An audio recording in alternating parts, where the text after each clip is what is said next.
Ini ada tangan yang berkuasa ikut main kalau menurut saya gitu loh. Di Republik ini.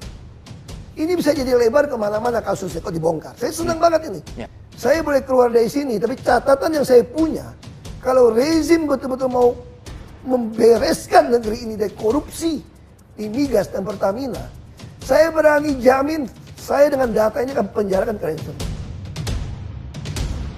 Pak Basuki, Ya. terima kasih memberi kesempatan kepada narasi untuk bertanya beberapa hal yang netizen udah banyak nanyain nih. Nungguin Pak Ahok untuk Pak Basuki untuk ngomong. Ya, dengan senang hati. Apa kabar Pak? Sehat kan Pak ya? Baik, suara aja biasa, Ya agak. baik ngomong. Ini akan banyak ngomong nih Pak. Kejaksaan sudah menyatakan bahwa terbuka kemungkinan untuk memanggil Pak Ahok sebagai saksi. Ya. Apa komentar Pak Basuki?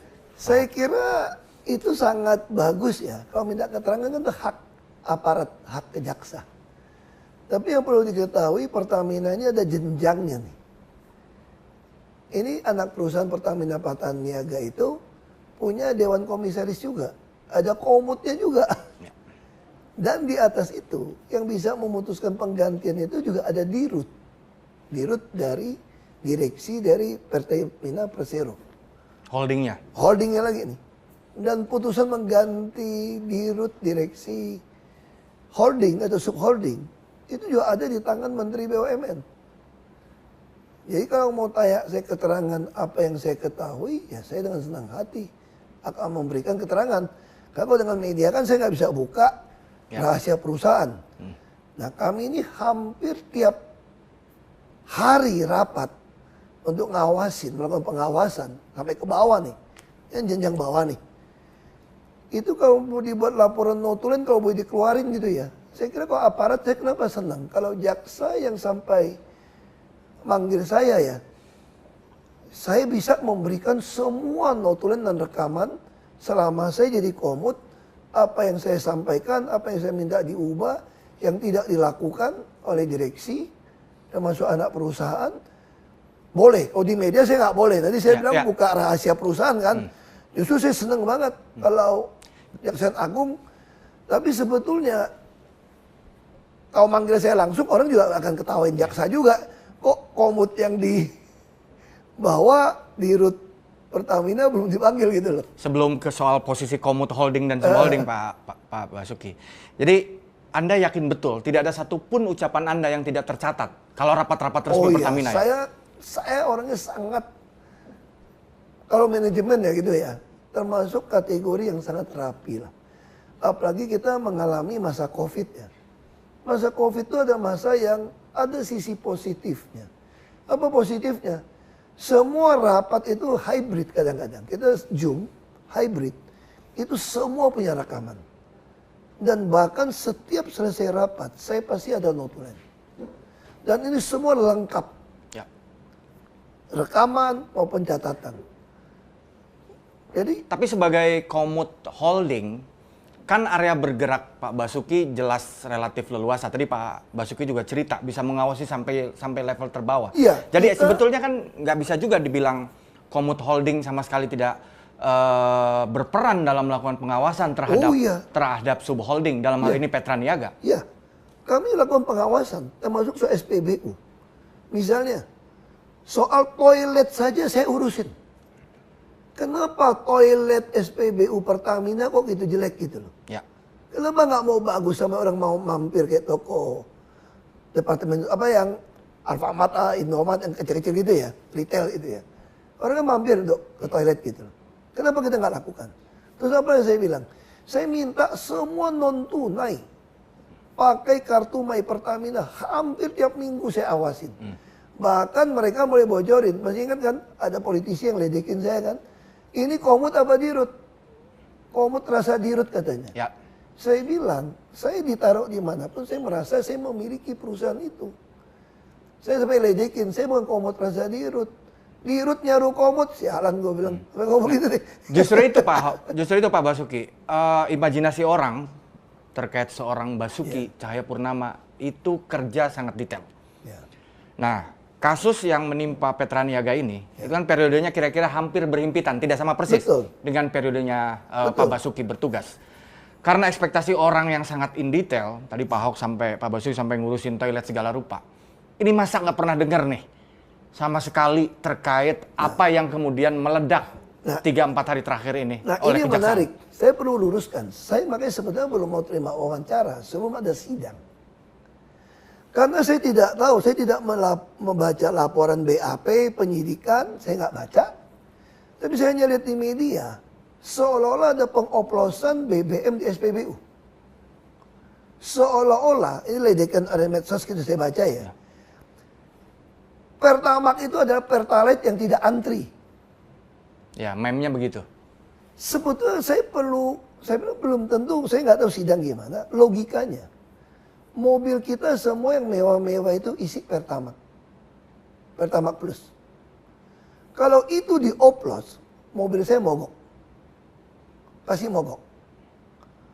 Mobil-mobil mewah pasti mogok. Karena dirancang dengan yang bagus. Nah, apa yang sering dapat laporan dari 135? Saya awasin laporan 135. Tapi secara teknis saya perlu jelaskan. Mungkin masih banyak orang usia saya masih ingat zaman Pak Faisal Abdul atau apa itu di Rut Pertamina dulu. Ya, zaman dulu. Itu ada premium. Ketika mobil mewah mulai masuk, itu dia campur jadi super atau apa gitu loh. Bensin super atau apa, saya lupa. Itu gimana caranya? Premium yang ada dikasih aditif. Kasih aditif supaya oktannya naik gitu loh. Itu dicampur di depo di kilang. Dan itu sampai hari ini sebagian lakukan termasuk premium. Ya itu di dunia ini nggak ada lagi yang saya tahu. Dalam keterangan terakhir kejaksaan sih memang bilang bahwa memang ada ronnya yang dinaikin, bukan ronnya dia. Iya, makanya ini kan bukan ranah kita. Iya. Karena komisaris tidak bisa mencampurin pengadaan. Terus kenapa tidak mau Anda menggunakan e-katalog?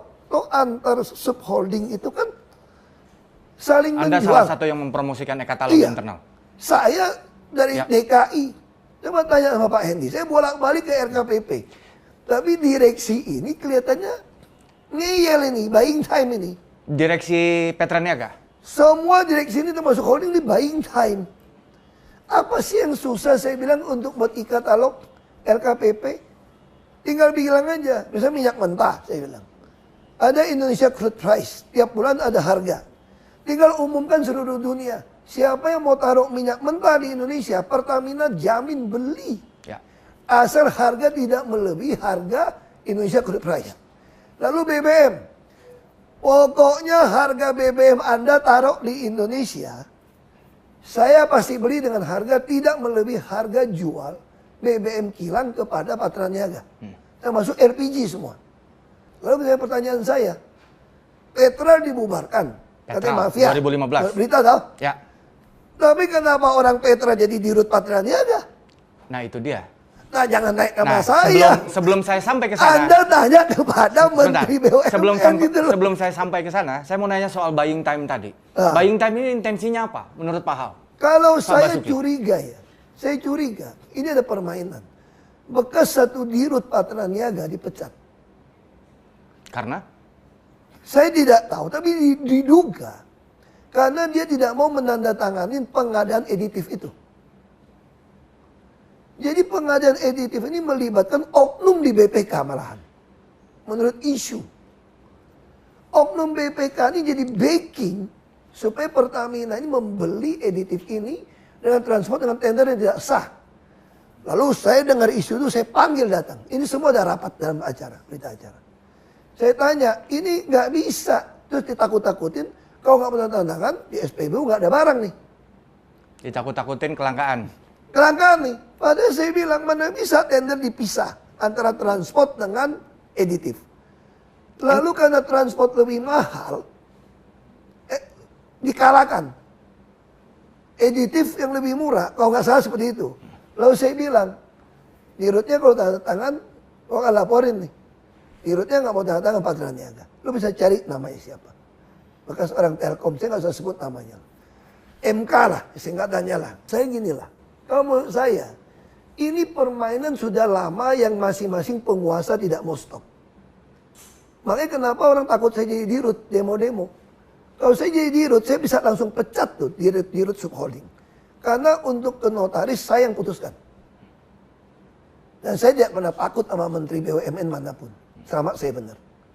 Kenapa saya dikurung tidak boleh jadi dirut? Janjikan saya jadi dirut untuk membereskan. Makanya saya hanya bisa melakukan sebatas bisa saya awasin. Nah, dalam konteks pengawasan itu,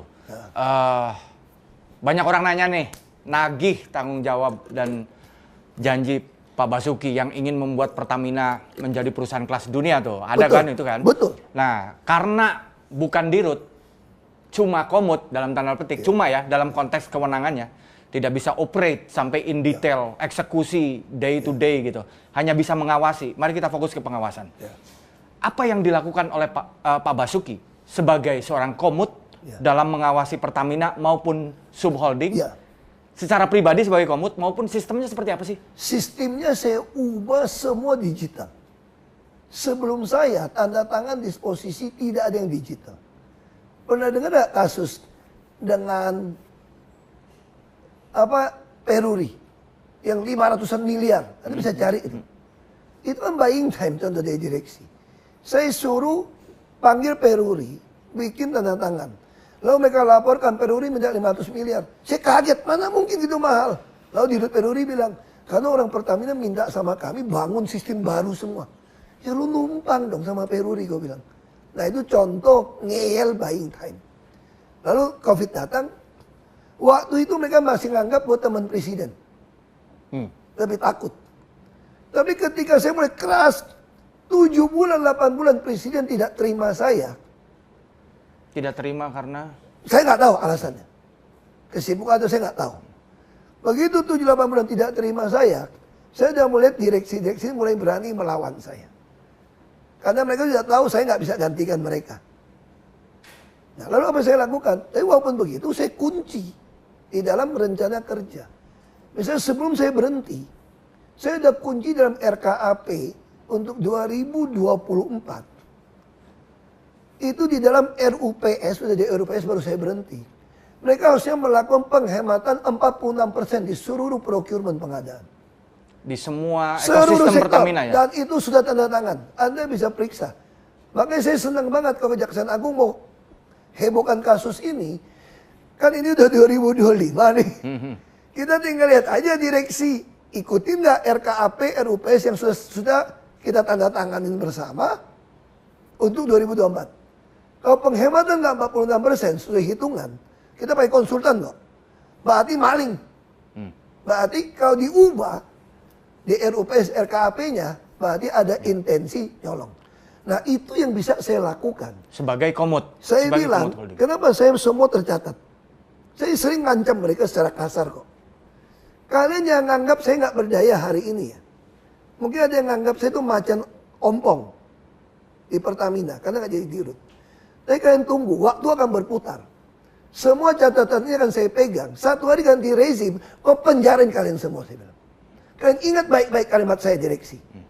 Saya boleh keluar dari sini, tapi catatan yang saya punya, kalau rezim betul-betul mau membereskan negeri ini dari korupsi di migas dan Pertamina, saya berani jamin, saya dengan data ini akan penjarakan kalian semua. Makanya saya harap, ini kasus bukan cuma si Rifa Siahaan Patraniaga kok. Mana mungkin. Saya kira oknum BPK bisa terlibat. Anda yang ngaudit kok. Ya, Rifa sendiri baru masuk Petraniaga 2021. Tapi dia orang veteran, katanya isunya semua. Sebelum lama di Pertamina Shipping Internasional. Ya, tapi intinya gini ya, lah. Intinya kita ngomong lah. Bubarin Petra pun menurut saya itu main-main bohong doang. Kalau begitu. Kalau orang Indonesia sama. Anaknya bisa main. Kalau mau bubarin seluruh sistem mafia migas, ikutin yang saran saya deh. IKA Talok itu LKPP orang kita, bos, pemerintah. Harga ICP ditentukan oleh Menteri SDM. Subholding kilangnya Pertamina, itu kan kurang efisien sebetulnya. Harusnya kilang yang lebih modern, lebih murah. Jadi kalau saya mengatakan harga kilang Pertamina aja patokan IKA Talok, karena udah dibeli dari subholding Patraniaga, termasuk LPG, kan barang nggak cukup. Aftur segala macam. Selesai. Apa yang mau mafia? Dan Indonesia siap perang sama siapapun. Karena punya stok minyak bisa setahun. Nah, terkait buying time itu, Pak. Itu maksudnya. Salah satu angle yang dibidik oleh Kejaksaan Agung adalah pengkondisian agar ketergantungan impor kita ini terus tinggi dengan cara menghalangi produksi minyak dalam negeri nggak optimal. Kata Kejaksaan ya, ada rapat tersendiri nih untuk melakukan pengkondisian ini. Nah, ini pengkondisian ini kan luar biasa ya, Pak ya. Maksud saya, ini kan ngomongin pengkondisian yang besar, yang beyond menurut saya urusan subholding gitu. Sebetulnya nggak beyond. Ini bukan beyond. Ini ada tangan yang berkuasa ikut main kalau menurut saya gitu loh. Di Republik ini. Itu yang saya maksud. Beyond Kalau urusan saya mau subholding beresin perusahaan. apa yang susah? Saya kasih contoh gini ya. Ini bisa jadi lebar kemana-mana kasusnya kok dibongkar. Saya senang banget ini. Ya. Saya kasih contoh begini. Ya. Saya agak emosi nih soal ini. Saya di sini bukan mau mendefend Pertamina atau siapapun. Saya ingin masyarakat tuh mengerti bahwa akar masalah Republik Indonesia adalah korupsi dan kemunafikan. Jadi orang semua saling sandra menyandra, ada dikasih jabatan, wewenang. Nah, saya contoh gini, ini yang paling gampang kok. Kalau kita ngomong bicara soal impor tadi ya. Anda perhatikan nggak, waktu pertama kali saya baru masuk Pertamina, kilang terbakar. Kamu kira kilang yang dibakar? Nggak berani oknum bakar kilang karena rezeki dia di situ. Tahu yang dibakar apa? Tangki paling luar. Kemana beritanya? Ada oknum politisi yang nyolong minyak kapal terlibat di Tuban. Masih ingat nggak itu? Kenapa ada mau diam hari ini? Saya mau tanya. Mana aparat pekerjanya? Yang dibakar apa? Tangki paling luar. Ini orang kurang ajar banget nih. Saya sengaja datang. Saya mau cek waktu itu ke Indramayu ya, Balongan. Saya mau cek ada laporan minyak dicolong. Karena ada laporan dari beberapa konsumen. Minyak solar beli dari Pertamina. Kenapa orang nggak mau beli dari Pertamina? Itu kecampur sama air laut. Logika tuh gini, ini tangki paling luar untuk kirim ke kapal, itu pakai pipa tau nggak? Itu disinyalir, ketangkap kok, ada beritanya kok. Dicolong, nah kalau colong kosongnya gimana? Diisi air laut. Pas kapal yang benar isi, ke konsumen ke bawah air laut. Nah saya mau periksa. Karena saya pernah baca kan sekarang gampang toh. Anda baca di Google juga tahu. Ya. Di Nigeria pernah kejadian juga. Anak buah minyak colong minyak waktu mau diaudit dibakar tangkinya. Jadi saya mau lihat nih, tangkinya stoknya ada berapa. Terus kalau mau bakar tangki itu nggak susah loh. Kalau mau bakar sesuatu itu nggak butuh apa? Butuh api, butuh oksigen, butuh uap minyak loh. Kalau Anda ngisi bensin di SPBU, kenapa dibilang nggak boleh ngerokok? Karena ada uap. Oksigen sudah ada. Kalau Anda pakai HP saja, ada penyebar listrik, meledak. Nah sekarang apa yang terjadi? Waktu saya sampai, malam pagi. Kebakaran. Tangki. Minta saya nggak boleh datang. Tangki terluar ini? Ya, saya datang. Buat saya itu disinyalir, buat saya itu mau menghilangkan Bukti ini. Jejak. Lalu apa terjadi? Sampai kepolisian, kita lihat itu, disambar petir katanya. Nah, kenapa bisa? Kita cek, menurut saya, dia sengaja bikin overflow uapnya. Tadi Pak Ahok bilang soal pengkondisian itu, ini bukan urusan Saya bion-bionan. dengar Ini isu ada kotor tangan-tangan ini. kekuasaan yang Waktu terlibat. kita cerita-cerita orang dalam gitu ya. Waktu Bapak jadi komut, udah mendengar cerita-cerita Ya ini? kan kita nggak tahu. Makanya saya kenapa begitu ngotot ke LKPP. Saya dengar isunya, kita butuh 800.000 lah, kira-kira BBM dan minyak mentah impor. Isunya itu bisa bagi-bagi sampai $2-4 per barrel. Per barrel. Nah kalau yang paling berkuasa dapat $2 per barrel, itu 1,6 juta. Makanya saya bilang, pemerintah saat ini, kalau tidak mau memperlakukan e-katalog di LKPP pengadaan bahan migas, saya berani jamin cuma mau ganti pemain. Ada yang mau makan itu uang. Oke. Saya mau tegaskan seperti itu aja. Jadi salah satu angle Kejaksaan Agung juga dia bilang bahwa salah satu alasan untuk impor ini nih Petraniaga dan beberapa importer ini bilang bahwa minyak produksi kilang dalam negeri tidak efisien, tidak ekonomis, tidak memenuhi standar kualitas atau spek yang diinginkan. Ini kan memproblematisir kualitas pekerjaan Pertamina karena itu kan barang Pertamina. Apa pendapat Pak Ahok? Enggak, saya mesti ngomong jujur ya. Banyak sekali pembangunan kilang itu salah. Termasuk kilang Balikpapan, kalau diperiksa banyak masuk penjara. Itu sampai ngaco. Makanya saya bilang, banyak dosa-dosa lama yang mesti dibereskan. Dan saya di dalam. Apa kerja saya? Saya jaga ketat pengeluaran uang. Saya melakukan cost optimalisasi. Potong biaya yang nggak perlu. Menambah penambahan biaya. Dari penjualan produk-produk kilang dianggap sampah. Lalu cost avoidance dari kebakaran meledak. Hasilnya apa? Waktu saya tinggalkan Pertamina, kita mencapai 4,77 miliar dolar keuntungan. Itu kalau mau dijalankan lagi procurement 46%, saya jamin bisa dapat 6 miliar dolar kita. Tapi saya ada beda pendapat politik itu. Ya. Saya keluar. Saya bukan orang yang mau numpang hidup, nikmatin gaji besar, dan hasilnya jelas kok. Anda menanyakan apa fungsi saya. Ya. Saya sudah lakukan. Sebagai komut. Sepanjang sejarah Pertamina, dibandingkan dulu masih ekspor minyak 100 dolar per barrel, tidak pernah capai keuntungan, pernah saya capai. Oke. 2, sekian miliar dolar udah melampaui keuntungan mereka dulu. Berarti borosnya minta ampun kan. Ya. Nah sekarang saya tanya, orang mana nuntut saya, apa yang lo lakukan? Saya udah lakukan terbaik untuk Pertamina. Kenapa nggak bisa sikat semua? Lo kasih gua dirut dong kayak gua jadi gubernur. Gua pecat-pecatin tiap minggu. Kasih Anda kekuasaan ya Pak? Iya, lu nggak nurut gua pecatin lo. Nah, ini pertanyaan agak detail sedikit sih Pak. Ini terkait mekanisme pengawasan di era Bapak atau mekanisme yang memang formalnya. Ini klaim temuan-temuan kejaksaan kan ada pengkondisian, ada penolakan terhadap kualitas minyak produksi dalam negeri. Tidak efisien, tidak ekonomis, tidak sesuai spesifikasi yang diinginkan. Ini QC-nya gimana? Kenapa klaim-klaim dari anak perusahaan ini kayak iya-iyain aja sampai itu akhirnya? Saya bilang, ini saya senang banget Kejaksaan Agung menangkap ini gitu loh. Sehingga semua jaringan bisa kebuka. Ini kalau nggak kerja sama nutupin nggak bisa. Oh jadi kira-kira termasuk oknum BPK. ya. Kalau nggak mana bisa, ini diaudit diperiksa kok. Jadi klaim-klaim ini kalau diperiksanya dengan benar itu bakal dengan mudah dibantah gitu kira-kira Pak Ahok? Bukan dibantah, bisa masuk penjara lebih banyak. Oke. Kalau saya jadi Jaksa Agung, sorry Pak Jaksa Agung ya, mohon maaf ini, saya akan telusuri uang dari si pengada supplier itu kemana. Duitnya kemana? Kalau Anda tarik cash saja saya tangkap. Dulu di Jakarta, saya kerjasama dengan PPATK ya. Nah, Aliran transaksi keuangan. Kenapa saya bisa tahu ada permainan? Saya cek duit orang yang supply ke kita, dia tarik cash. Kalau kamu jadi pengusaha ngapain lu tarik cash sampai ratusan puluhan miliar? Masih buat bagi-bagi dong. Ya. Kenapa nggak transfer uang itu banyak? Lalu saya cek rekening lurah, camat yang urusan sama itu. Masa tiba-tiba punya puluhan miliar? Saya bisa periksa. Nah sekarang saya bukan Jaksa Agung.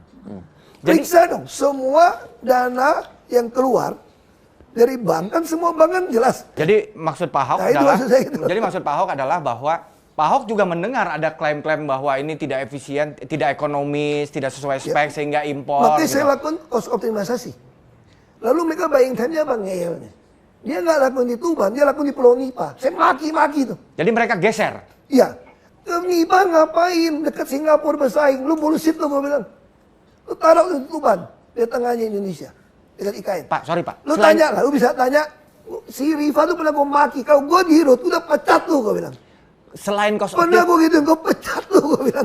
Selain cost optimization, apalagi Pak yang pernah Bapak lakukan? Karena mendengar bahwa ada pengkondisian supaya impor, ada klaim-klaim bahwa minyak dalam negeri nggak sesuai spek, jadi kita harus impor. Selain cost optimization, apalagi yang Bapak lakukan? Saya bawa seluruh tim procurement dengan konsultan membuat digitalisasi seluruh procurement, termasuk kerjasama LKPP, direksi ngelai plan untuk membuat di LKPP udah kasih dulu di LKPP itu ya ada satu halaman khusus DKI teman. Ya. DKI itu khusus. Nah LKPP udah sepakat sama saya untuk membuat satu laman khusus Pertamina. Tapi yang bisa masuk ini semua kan mesti orang Pertamina. Kagak dikerjain. Datang lagi, panggil lagi, ngeyel lagi, panggil lagi, ngeyel lagi. Itu yang jadi Pak Ahok udah tahu itu dan udah memanggil. Tapi saya tidak tahu mereka markup atau enggak. Saya cuma menduga. Mereka tidak menjalankan perintah Pak Ahok saya sebagai cuma komod. menduga. Ini barang dipakai terus. Kenapa mesti tender tiap 3 bulan? Ya. Ini barang jelas kok. Kita ada LKPP kok. Kenapa mesti gitu pusing? Lalu saya sudah sampaikan juga, angkutan semua mesti kita. Harga mesti fair. Yang pakai alfa, beta, hitungannya nggak masuk akal. Jadi selain cost optimization, Bapak panggil bulak-balik, Bapak Waduh. maki-maki, nggak kepikiran Bapak laporin ke BPK atau ke KPK? Aduh. Kan komut kasus sebagai... LNG kan gue yang lapor. Kalau soal pengadaan gue nggak bisa lapor dong. Kenapa nggak bisa Pak yang Saya pengadaan? kasih tahu gini, kalau Anda punya pembantu di rumah, Anda jamin nggak pembantu Anda tidak mencuri? Mungkin ada yang bisa menjamin, mungkin tidak. Oh, nggak bisa. Kita punya pembantu, kontraktor saya dan nipu saya kok. Tapi apa yang dilakukan ketika terjadi penipuan? Gue pecat. Selesai tak? Masalahnya Bapak nggak bisa mencat. Masalahnya kenapa? Mereka kenapa ngeyel kayak gitu? Saya udah teriak berapa kali gue pecat lu, termasuk My Pertamina. Termasuk Rifa Siahaan, pernah Bapak maki-maki? Waduh, lu baik cari rekaman, lu maki-maki hampir tiap minggu. Bisa Termasuk disebutkan nggak Pak? SPBU. Salah satu ya, case yang dimaki-maki nih, Rifa Ya, ya. saya kasih contoh ya. Saya minta tunai dihilangkan dari seluruh SPBU. Minta ke Rifa nih. Ya, bikin. Termasuk soal untuk GOTS ngukur semua digital. Tapi yang mereka bikin itu tuh nggak, GOTS sama Telkom ngukur tangkinya. Gue nggak mau, gue bilang, lu jangan perkeliruan di kampung kan, namanya perkeliruan ini. Buat apa gue mengetahui isi tangki? Itu mah pembeli solar minyak habis, dia akan telepon kita dong. Ngapain lu habisin triliunan kerja sama Telkom untuk ngukur tangki di dalam berapa? Gue pengen kayak itu tuh, saingan lu tuh, AKR. Gue udah datangin tempat dia, AKR. Habisin cuma 300-an juta. Ukur nozzle-nya dong. Gue pengen nozzle itu digital, bos. Sehingga di dalam Nggak kontrol lagi room, manual ya. di dalam kontrol room saya tahu nih orang ngisi minyak berapa. Lalu kita akan beli akuisisi Chevron. Saya bawa anak-anak Chevron itu membangun IEDCC waktu itu, integrated data system ya. Sekarang dia bikin jadi semacam hub, data hub. Itu saya yang bikin. Sehingga saya bisa kontrol minyak yang keluar dari perut bumi. Berapa barrel per hari. Harus input data. Sampai angkutan kapal berapa lambat. Begitu dia lambat, gua tahu dia kencing. Telepon si kaptennya. Kalau kapal melambat, dia 5 knot atau 1,5 knot, ini pasti pindah barang. Jadi kalau dengar cerita Pak Ahok nggak kaget kalau Rifa kena kasus kayak gini? Ya. Karena kalau cerita Pak Basuki tadi udah sering dimaki-maki nih. Ya tapi saya nggak pernah berpikir kena kasus itu soal maaf nggak maaf karena bukan ranah saya. Oke. Tapi kalau kita marah mereka tidak kerjakan, itu saya udah marah berkali-kali. Yang masuk soal digital lambat. Pengadaan apa yang lebih gila lagi? Ada barang pengadaan di kilang berbeda, dengan nama berbeda, dengan PT berbeda. Itu bisa masuk. Itu saya temukan. Dapat laporan, lalu saya bikin. Kenapa bikin digitalisasi pengadaan? Misalnya PT Basuki Purnama untuk supply masuk ke Pertamina. 1 nomor. Ada ketemu PT Basuki Titik Purnama, 2 PT. Sama. Ini pengadaan 1 ruko. Kenapa barang kita bisa unplanned shutdown?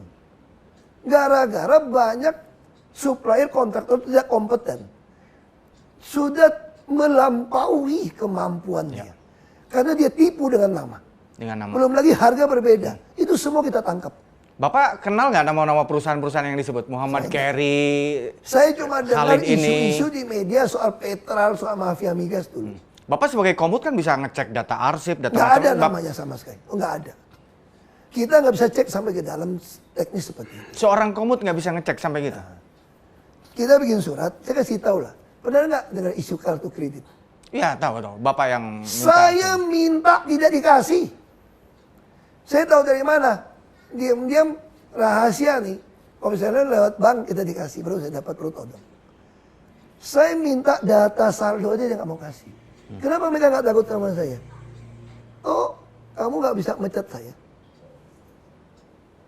Tapi kenapa mereka takut? Kau nyolong ketahuan saya. Saya bisa lapor KPK. Ya. Makanya selalu menekan saya nggak boleh ngomong di media, nggak boleh ngomong ini rahasia perusahaan, oke? Tapi mesti kerjain. Kalau Anda dengerin rekaman, saya harap kalau naik sidang itu Nanti semua rapat saya itu suara diperdengarkan di sidang. Ya. Kalian akan dengar saya maki-maki. Gue bisa marah sampai segitu di dalam rapat. Cuma kan kita nggak bisa keluarkan, ini PT. Ya. Kalau mau dari Jakarta, mah gue pasang di YouTube semua.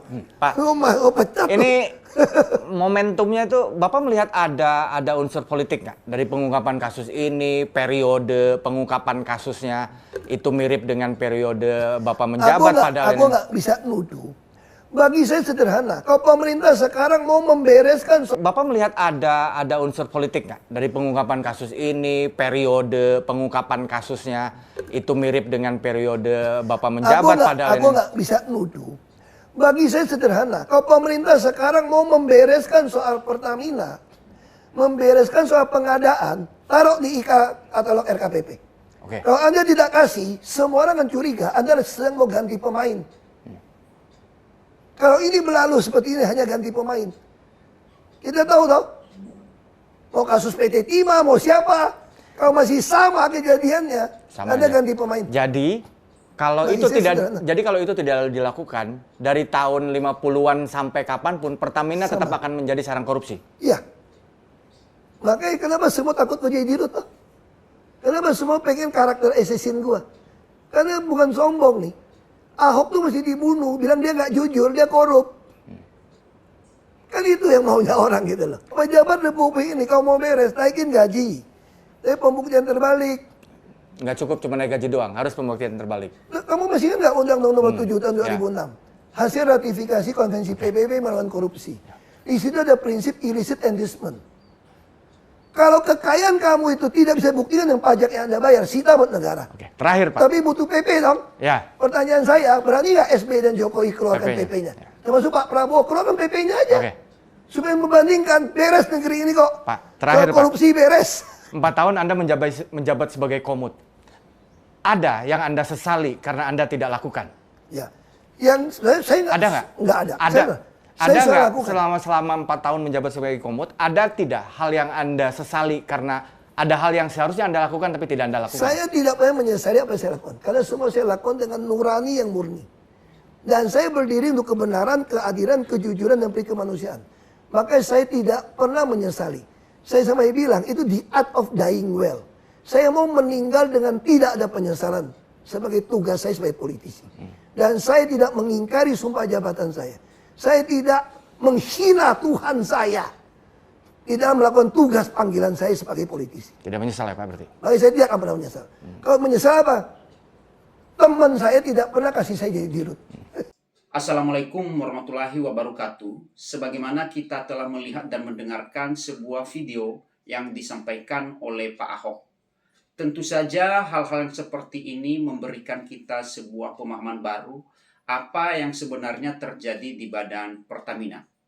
Di mana akhir-akhir ini kita tahu bersama santer di pemberitaan tentang Pertalite dioplos menjadi Pertamax. Tentu saja hal-hal yang seperti ini membuat konsumen menjadi rugi dan tindakan-tindakan seperti ini tidak dibenarkan. Nah, di sini Pak Ahok menceritakan sebenarnya apa yang terjadi di Pertamina. Tentu saja Pak Ahok menceritakan hal-hal yang permukaannya tidak sampai ke dalam yang paling sensitif karena itu adalah merupakan rahasia perusahaan. Pak Ahok menceritakan bahwa segala sesuatu yang menjadi tugasnya, yang menjadi wewenangnya, dia sudah lakukan dengan baik. Ya. Di luar wewenangnya, dia tidak bisa lakukan karena ada batas-batasan yang harus dia lakukan dan yang tidak boleh dia lakukan. Ya, tentu saja selama ini banyak pertanyaan, kemana Pak Ahok sebagai pengawasan di Badan Pertamina? Nah, di sini Pak Ahok menceritakan dan menjelaskan kepada kita supaya kita lebih memahami dan mengerti sebenarnya apa yang dilakukan oleh Pak Ahok. Ya, Pak Ahok sudah mengklarifikasi kepada kita bahwa segala yang menjadi tugas wewenangnya dia sudah lakukan dengan baik ya. Bahkan dia mengatakan bahwa tidak ada penyesalan selama beliau melakukan tugas di dalam Pertamina. Nah, tentu saja hal-hal seperti inilah sebenarnya yang kita mau dari badan pengawas ataupun para direktur atau orang-orang yang ikut terlibat di dalam Pertamina ini melakukan tugas dan wewenangnya dengan benar, dengan baik, ya. Ya, kita berdoa dan kita berharap supaya pemerintah saat ini hal-hal yang seperti ini diperbaiki supaya Pertamina ke depan semakin sukses demi kejayaan bangsa Indonesia. Nah, teman-teman, sahabat-sahabat hati rakyat dimanapun Anda berada pada saat ini, demikianlah dari saya. Dan jikalau teman-teman punya pendapat atau tanggapan-tanggapan yang lain, tuliskan di kolom komentar di bawah ini sebagai bahan diskusi kita bersama lewat channel ini. Dan jangan lupa like, comment, share, dan subscribe. Jikalau ada salah-salah kata, mohon dimaafkan. Sampai jumpa di video-video berikutnya. Terima kasih.